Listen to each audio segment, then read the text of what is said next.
What if I told you the most powerful financial institution in America was created in total secrecy on a private island by just a handful of elites? This isn't a conspiracy theory. This is history. Today, we re-exposing the truth behind the secret meeting at Jekyll Island and how it gave birth to the Federal Reserve. Before 1913, the U.S. had no central bank. Instead, it had a chaotic system of local banks, unregulated currencies, and financial panics like the devastating panic of 1907. During that crisis, it wasn't the government that saved the economy. It was a single private banker, J.P. Morgan.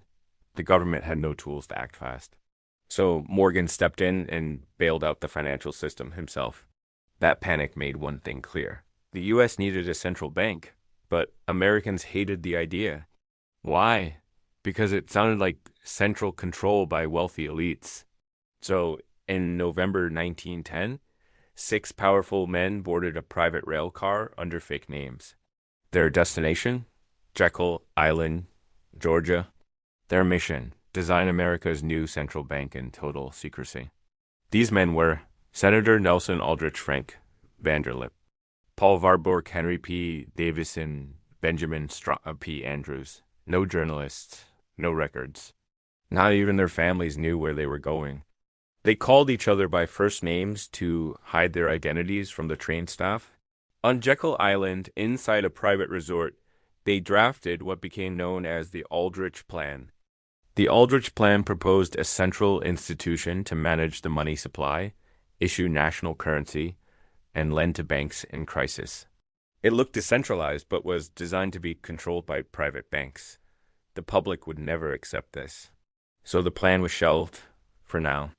3 years later, in 1913, Congress introduced a new version rebranded as the Federal Reserve Act. It called for 12 regional banks, public oversight, and a central board. But the DN of the Aldrich Plan remained. On December 23rd, 1913, just before Christmas, the Federal Reserve Act passed. President Woodrow Wilson signed it into law. The Federal Reserve was born. It could now issue money, control interest rates, and regulate banks. Over time, its power grew. The Fed played a central role in the Great Depression, the inflation crisis of the 1970s, the 2008 crash, and the COVID-era stimulus programs. Today, it can create trillions in liquidity with the push of a button, and it all started in secret. A quiet meeting on a private island with no cameras, no press, no transparency. Was it smart planning or elite manipulation? That depends on who you ask. But the facts are simple.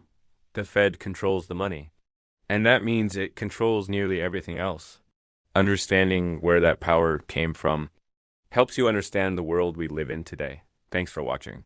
Stay sharp.